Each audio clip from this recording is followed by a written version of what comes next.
तो स्टूडेंट्स अब इस वीडियो में हम देखेंगे adjoint of a matrix. Last video में हमने माइनर्स देखा, कोफैक्टर्स देखा और कोफैक्टर मैट्रिक्स देखा। तो एडजॉइंट ऑफ अ मैट्रिक्स अब एक स्टेप और आगे जाएंगे। तो देखिए स्क्वायर मैट्रिक्स ए है, ठीक है, n क्रॉस n का स्क्वायर मैट्रिक्स है। तो अब हमको इसका जब एडजॉइंट निकालेंगे तो सबसे पहले क्या करते हैं हम, देखिए माइनर्स देखा था हमने, माइनर ऑफ ए आई जे। तो ये क्या आया था, ये डिटर्मिनेंट आता था, करेक्ट है। Determinant obtain by deleting ith row and jth column, ठीक है।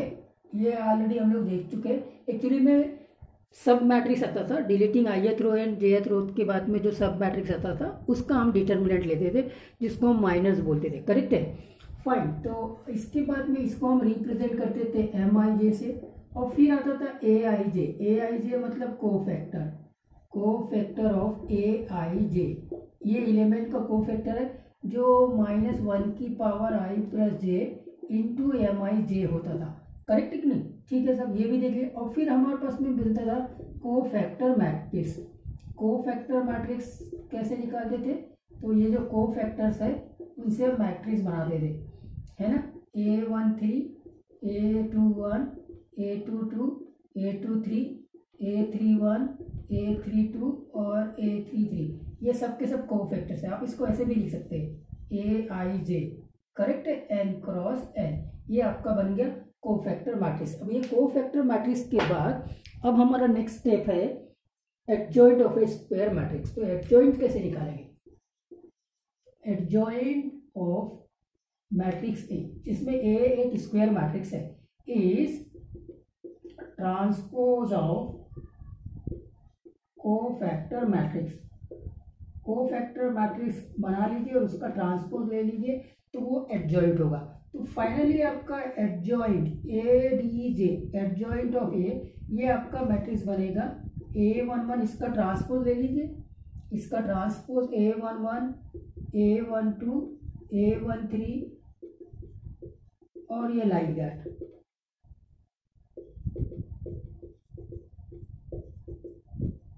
ये बन गया एडजॉइंट ऑफ ए, करेक्ट है। शॉर्टकट नोटेशन में आप इसको ऐसे लिख सकते हैं, देखिए ये है आपका कोफैक्टर मैट्रिक्स, तो ये बन जाएगा ए जे आई, करेक्ट है, 3 क्रॉस 3 या n cross n, whatever it is, correct. ये बन गया आपका एडजॉइंट ऑफ ए। तो I hope that adjoint of A आपको बात समझ में आएगा कि किसी भी स्क्वायर मैट्रिक्स का एडजॉइंट निकालना है तो पहले हर एक एलिमेंट्स का माइनर निकालना है, फिर हर एक एलिमेंट्स का कोफैक्टर्स निकालना है, फिर कोफैक्टर मैट्रिक्स बनाना है और कोफैक्टर मैट्रिक्स का ट्रांसपोज ले लेना है, एडजॉइंट में आ जाएंगे। बस हो गया, यही काम करना है और कुछ नहीं, खत्म यहाँ पे एडजॉइंट ऑफ ए मैट्रिक्स। चलिए प्रैक्टिस करते हैं और इस एक क्वेश्चन से आपको सारा चीज़ समझ में आ जाएगा, क्योंकि आपने ऑलरेडी माइनर्स कैसे निकालना है और कोफैक्टर्स कैसे निकालना है लास्ट वीडियो लेक्चर्स में ऑलरेडी चेकआउट कर लिया है। अब यहाँ पे हम क्या करेंगे, सीधा एडजॉइंट निकालेंगे। तो find the adjoint of the matrix A, ठीक है, स्क्वायर मैट्रिक्स है, 3 क्रॉस 3 है, तो आपको एडजॉइंट निकालने के लिए पहले M11 निकालना पड़ेगा। M11 हम स्ट्रेट फॉरवर्ड हम निकाल सकते हैं। फर्स्ट रो फर्स्ट कॉलम को डिलीट कर दीजिए, तो ये 0 3 -3 0, तो आप देखेंगे 0 minus of -9 that is equal to 9। अब आपको ये समझ में आ गया कि फर्स्ट रो को डिलीट कर दीजिए, फर्स्ट कॉलम को डिलीट कर दीजिए। ये फर्स्ट कॉलम हट गया, ये फर्स्ट रो हट गया, तो 0 3 -3 0, ठीक है। M12 निकाल लीजिए। M12 के लिए क्या करना पड़ेगा, फर्स्ट रो, ये फर्स्ट रो और ये M12 है तो second column, first row second column हटाएंगे तो ये 1 और 3 और ये 2 और 0, तो अब ये 0 -6 मतलब -6। और M13 की बात करेंगे तो M13 में फर्स्ट रो हट गया, थर्ड कॉलम हट गया, तो 1 0 2 -3, करेक्ट है, तो ये हो जाएगा -6। तो ये यहाँ तक हमने M11, M12, M13 निकाल लिया। तो यहाँ से करस्पॉन्डिंग स्टूडेंट्स हमारे पास में A11 भी आ जाएगा। A11 देखिए -1 की पावर 2 तो प्लस होगा, एज इट इज 9 आ जाएगा। स्ट्रेट फॉरवर्ड कर दो, एक्सपोर्ट हो गए। 1 2 है मतलब -1 की पावर 3 तो माइनस, इसका साइन चेंज कर दो तो A12 हो जाएगा 6। यहाँ आ जाते स्ट्रेट फॉरवर्ड। अब A13 निकालेंगे तो -1 की पावर 1 + 3 मतलब -1 की पावर 4 पॉजिटिव, मतलब ये एज इट इज आएगा -6 हो गया। देखिए आपने माइनस भी निकाल लिया और को फैक्टर्स भी स्ट्रेट फॉरवर्ड निकाल लिया, करेक्ट है कि नहीं? ठीक है, तो एक काम कर लेते हैं, कैलकुलेशन करने के पहले मैं यहाँ पे सीधा को फैक्टर मैट्रिक्स बना देता हूँ। को फैक्टर मैट्रिक्स, तो को फैक्टर मैट्रिक्स में जो जो एंट्रीज आ रही है मैं उसको लिख देता हूँ। A11 आ गया 9, A12 आ गया 6 और A13 आ गया -6। तो ये हमारा को फैक्टर मैट्रिक्स रहेगा और बाद में हम इसका ट्रांसपोज ले लेंगे तो एडजॉइंट आ जाएगा। ठीक है, फिलहाल मैं इस एंट्रीज को मिटा देता हूँ। अब मैं M21, M22 और M23 निकालता हूँ और फिर करस्पॉन्डिंग A21 निकालूंगा। M21 मतलब M21 के लिए आपको क्या करना पड़ेगा, सेकेंड रो को डिलीट करो, फर्स्ट कॉलम को डिलीट करो, सेकेंड रो फर्स्ट कॉलम 2 1 बचेगा और -3 0, तो 0 -3 दैट इज इक्वल टू आ जाएगा 3। और यहीं से मुझे A21 स्ट्रेट फॉरवर्ड -1 की पावर 2 + 1 मतलब -1 की पावर 3 मतलब माइनस, मतलब इसका साइन चेंज हो जाएगा तो ये -3। क्लियर है? M22 में आएंगे second row second column delete करो 1 1 फिर 2 0 कैलकुलेट करो 0 -2 यहाँ से मुझे A22 मिलेगा। A22 -1 की पावर 2 + 2 कर देंगे, -1 की पावर 2 + 2 मतलब -1 की पावर 4 तो पॉजिटिव, मतलब जो M22 है वही A22 है और ये कितना है -2 है। ठीक है कि नहीं? और फिर आते M23 मतलब सेकेंड रो हट गया, थर्ड कॉलम हट गया, सेकेंड रो थर्ड कॉलम तो 1 2 और 2 -3, ये हो जाएगा -3 -4 -7। यहीं से मुझे A23 मिलेगा। तो A23 में इसका साइन चेंज हो जाएगा, -7 का साइन क्यों चेंज हो जाएगा, क्योंकि -1 की पावर 2 + 3 -1 की पावर 5 दैट इज माइनस, तो इसका मतलब जो M23 है उसका साइन चेंज कर दो, -7 है तो ये 7। तो इस प्रकार से आपने A21 निकाल लिया -3, A22 निकाल लिया -2, A23 निकाल लिया 7। ये काम हो गया को फैक्टर मैट्रिक्स। क्लियर है? और अब आप निकालेंगे M31, M32 और M33। तो अब आ गए M31 निकालेंगे मतलब थर्ड रो हट गया, फर्स्ट कॉलम हट गया, 2103 का डिटरमिनेंट 2103, तो ये तो हो गया 6। यहीं से मुझे करस्पॉन्डिंग M31 लिख रहे हैं। 3 और 1 कितना हो गया 4 है मतलब E1 है, मतलब ये सीधा यही वैल्यू होगी दैट इज इक्वल टू 6। ठीक, straight forward. M32 third row हट गया, सेकेंड कॉलम हट गया 1 1 -1 और 3 minus of -1 that is equal to 4। यहीं से मुझे A32 मिलेगा। A32 है मतलब 3 और 2 5 हो जाएगा, मतलब -1 की पावर 5 तो माइनस रहेगा, मतलब जो आपका माइनस है उसका साइन चेंज हो जाएगा। तो यहाँ -4 है तो ये हो जाएगा -4 होने से -4। और फिर फाइनली A33 आ जाएगा, थर्ड रो थर्ड कॉलम हट गया 1 2 -1 0, ये हो जाएगा 0 minus of -2 that is equal to 2। और यहीं से मुझे करस्पॉन्डिंग A33 कितना हो गया 6, तो ये एज इट इज रहेगा 2। और ये देखिए 6 -4 और 2, इसीलिए कैलकुलेशन यहाँ पे बस ध्यान रखना है। आप जब कैलकुलेशन करते हैं तो प्लस और माइनस में गड़बड़ करेंगे, तो बहुत केयरफुली करना है। ये है को फैक्टर मैट्रिक्स, तो इसीलिए अब एडजॉइंट आ जाएगा, एडजॉइंट ऑफ ए। इसका ट्रांसपोज ले लीजिए, मतलब ये रो कॉलम बन गया, ये सेकेंड रो सेकेंड कॉलम बन जाएगा और ये थर्ड रो थर्ड कॉलम बन जाएगा 6 -4 और 2। स्टूडेंट्स ये बन गया एडजॉइंट। तो अब आपको समझ में आ गया कि एडजॉइंट ऑफ मैट्रिक्स कैसे निकालना है। तो एडजॉइंट ऑफ अ मैट्रिक्स फिर से मैट्रिक्स है, कोफैक्टर मैट्रिक्स। देखो माइनर सिम नंबर है, कोफैक्टर नंबर है, लेकिन कोफैक्टर मैट्रिक्स एक मैट्रिक्स है और adjoint of a matrix is again a matrix. Correct है कि नहीं? क्लियर है बात? कोई भी इश्यू नहीं है। तो ये हो गया एडजॉइंट ऑफ अ मैट्रिक्स। तो कोफैक्टर मैट्रिक्स कैसे बनाना है?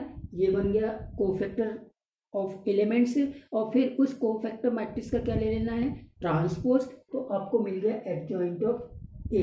करेक्ट है? तो स्टूडेंट्स अब एक खास बात आपको मैं बताना चाहूँगा, अब इसको नोट करेंगे, आगे के लेक्चर्स में ये काम आएगा। Important points, very important. देखिए आपके पास में ये मैट्रिक्स है 3x3, A12, A13, A21, A22, A23, A31, A2 और ये हो गया। ठीक है, अब इस मैट्रिक्स में इसका करस्पॉन्डिंग डिटर्मिनेंट ये हो गया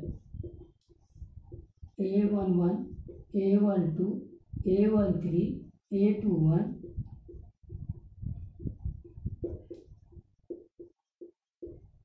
ये स्क्वायर मैट्रिक्स का करस्पॉन्डिंग डिटर्मिनेंट है। अब इस डिटर्मिनेंट ए की बात करेंगे तो डिटर्मिनेंट ऑफ ए क्या होगा? देखो यहाँ से A11 इंटू ये डिटर्मिनेंट A22, A23, A32 और A33, मतलब फर्स्ट रो और फर्स्ट कॉलम को डिलीट कर दीजिए, जो डिटर्मिनेंट बचेगा इसको हम बोलेंगे, अभी हम बोल सकते हैं माइनर ऑफ जो एलिमेंट डिटर्मिनेंट में है first row first column. Minor of matrix भी बोल सकते हैं, minor of the element which is present in the first row and first column, ऐसा ही बोल सकते हैं minor of the element of the determinant which is present in the first row and first column. आपको confuse नहीं होना है। Correct है कि नहीं?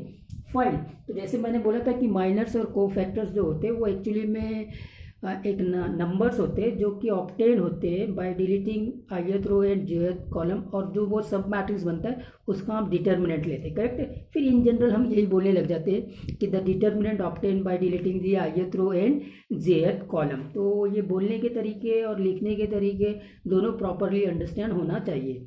फाइन, तो ये हो गया। अब यहाँ पे आते हैं, सेकंड में आएगा आपका A12 करना है, मतलब माइनस A12 आएगा। करेक्ट है? डिटर्मिनेंट को इवेल्युएट कर रहे हैं, मैट्रिक्स में नहीं है, तो आपने क्या करना है? A12 मतलब फर्स्ट रो सेकंड कॉलम को, तो ये डिटर्मिनेंट बचा A21, A23 और A31 और A33, और फिर लास्ट में आएगा आपका A13 मतलब फर्स्ट रो थर्ड कॉलम को, तो ये डिटर्मिनेंट। और अब आप स्टूडेंट्स इसको देखेंगे तो ये एक्चुअली में आपका M11 है। करेक्ट है? माइनस A12 तो ये M12 है डिटर्मिनेंट, प्लस A13 तो ये M13 है। क्लियर है क्या? कोई भी डाउट नहीं होना चाहिए। ये एक्चुअली में माइनर ऑफ दिस एलिमेंट है, ये डिटर्मिनेंट इसका माइनर है, ये डिटर्मिनेंट इसका माइनर है। क्लियर है क्या? अभी हम डिटर्मिनेंट को इवेल्युएट कर रहे हैं, डिटर्मिनेंट को इवेल्युएट करते तो सेकेंड को जब इवेल्युएट करते तो यहाँ माइनस लगाते। ठीक है? और अब आप देखेंगे कि M11 एक्चुअली में A11 के इक्वल होता है, A11 के इक्वल होता है। करेक्ट है? M11 A11 के इक्वल होता है। M11 माइनर है और A11 कोफैक्टर है उस एलिमेंट्स का। तो 1 है, मतलब 1 + 1 2 करेंगे, -1 की पावर 2 करेंगे तो प्लस आएगा, तो जो M11 होगा वही A11 होगा। लेकिन M12 अगर माइनस के साथ में M12 करेंगे तो यहाँ प्लस आ जाएगा और ये माइनस M12 आपका A12 बन जाएगा। अभी बात क्लियर हो गई। और M13 A13 के इक्वल ही होता है। A13 के इक्वल क्या होता है? क्योंकि 1 और 3 को ऐड करेंगे तो 4 आएगा, -1 की पावर 4 करेंगे तो प्लस हो जाएगा, मतलब जो M13 है वही आपका A13 है। तो अब आप देखेंगे कि ये डिटर्मिनेंट ऑफ A हमने निकाला। इसको देखो बड़े ध्यान से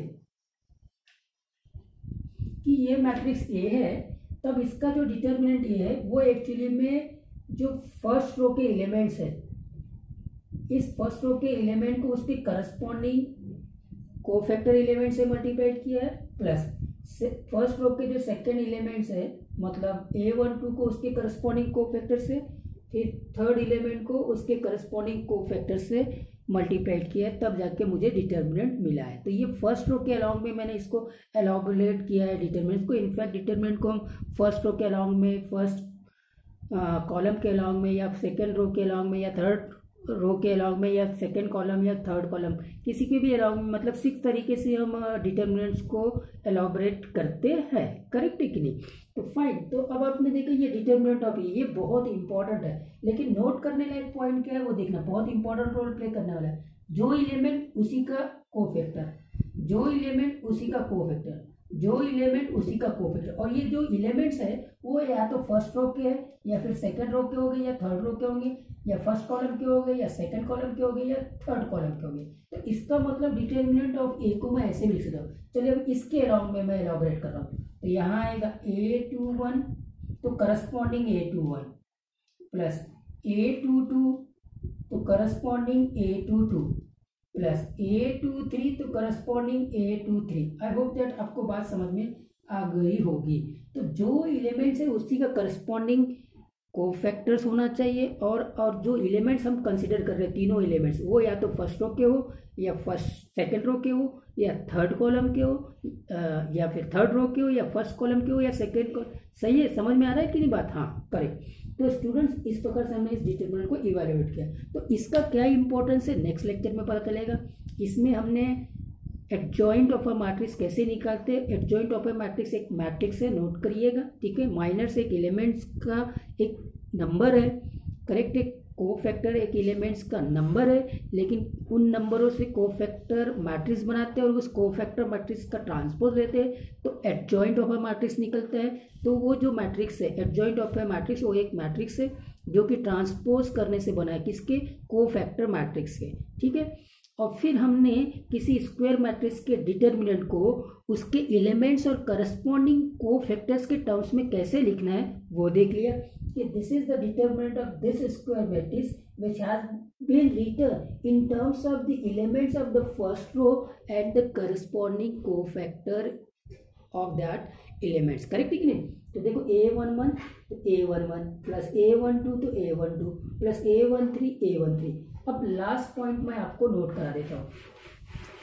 अगर मान लिया जाए इस मैट्रिक्स में, नोट प्लीज नोट, जैसे आपका ये जो मैट्रिक्स था A11 A12 A13,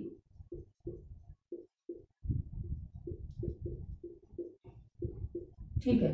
तो आपका डिटर्मिनेंट ऑफ ए ऐसे आ गया, कैसे आया बोलो? ठीक है, ठीक है, ये हो गया। लेकिन अगर मान लीजिए मैंने ऐसे किया, इफ A11 को किसी दूसरे कोफैक्टर से मल्टीप्लाई किया, जैसे A21 से, A12 को किसी दूसरे कोफैक्टर से मल्टीप्लाई किया, जैसे A13 से, और A13 को मैंने किसी दूसरे कोफैक्टर से मल्टीप्लाई किया, जैसे A31 से, तो ये हमेशा 0 आएगा। मतलब आपका एलिमेंट्स और उसका करस्पॉन्डिंग कोफैक्टर, करेक्ट है, उसको मल्टीप्लाई कर, और वो भी जो एलिमेंट्स होंगे वो या तो फर्स्ट रो के होंगे या सेकंड रो के होंगे या थर्ड रो के होंगे या फर्स्ट कॉलम के या सेकंड कॉलम के या थर्ड कॉलम के। पॉइंट्स को नोट करेंगे। इसको आप किसी भी एग्जांपल से प्रूव कर सकते हैं। कोई भी एग्जांपल ले लीजिए। अब फर्स्ट रो के एलिमेंट देखो, A11 A12 और A13 मैंने फर्स्ट रो के एलिमेंट्स लिए और उनको किससे मल्टीप्लाई किया? इसके करस्पॉन्डिंग कोफैक्टर से नहीं किया है, इसके भी करस्पॉन्डिंग कोफैक्टर से नहीं किया, इसके भी करस्पॉन्डिंग कोफैक्टर से नहीं किया है। तो ये जो सम है वो हमेशा 0 आएगा। ये रिजल्ट को नोट करना अगली बार काम आने वाला है। करेक्ट है? Thank you for watching.